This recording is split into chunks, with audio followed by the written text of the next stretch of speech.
This might be a slightly bizarre choice of video topic, but doing these vlogs has been strangely gratifying in that it gives me a chance to talk about a bunch of things that I've had on my mind forever but just had no place for besides maybe like a few random comments here and there. So I just every so often, every couple of months or so, I'll get a comment on my original Psycho-Pass analytical review that I wrote like 2 years ago. It was just 10 minutes long. It was just me basically saying like what was cool about Psycho-Pass.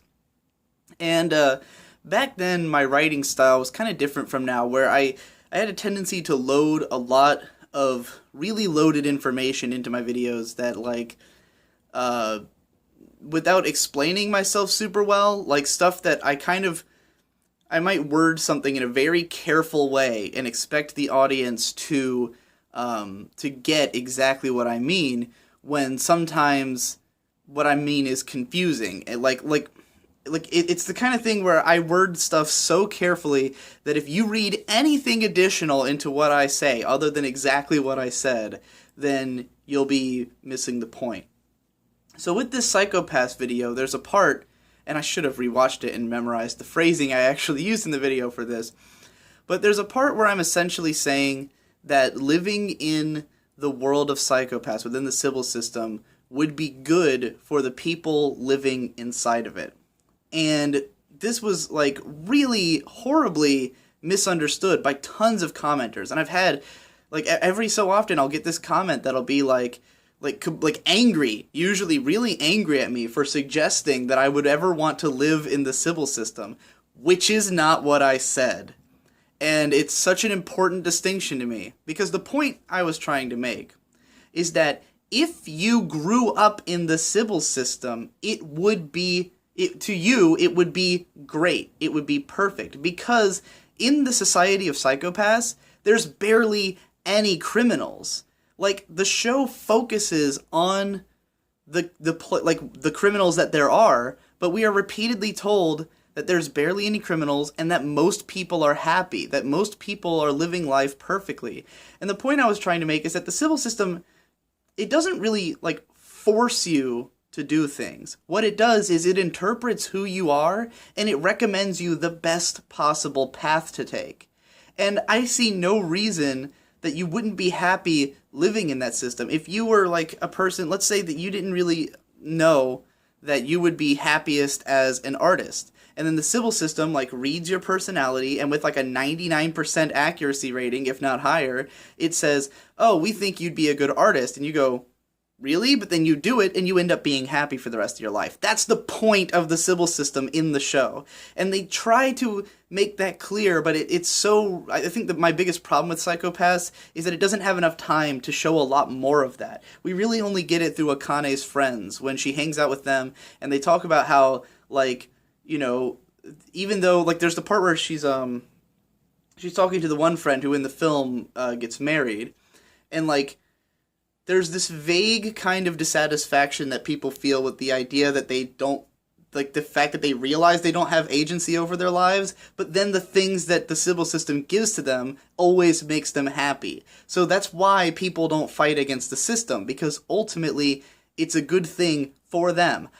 I would not want to live in the Sibyl system. I wasn't born into that system. It would make no sense to me. If I was in the system, I'd probably be like the damn professor and, you know, be judged as criminally asymptomatic just because I know too much shit, you know? Like, I would be the guy who's in the fucking prison surrounded by weird paintings or something. Like, that would be me. I don't want to live in the Sibyl system. I would like to have been born into it, because think about it, like...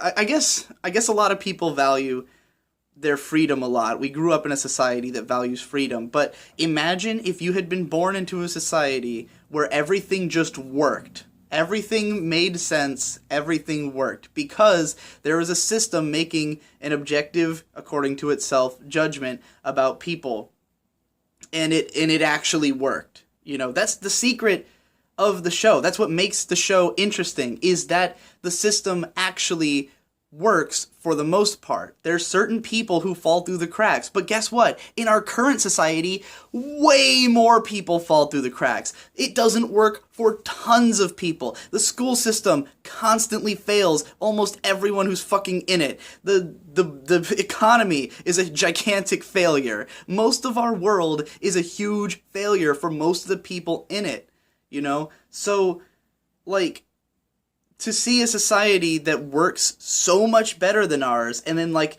you know, again, the show is focused on the people who do fall through the cracks, but there's such a minuscule amount of the people in the show.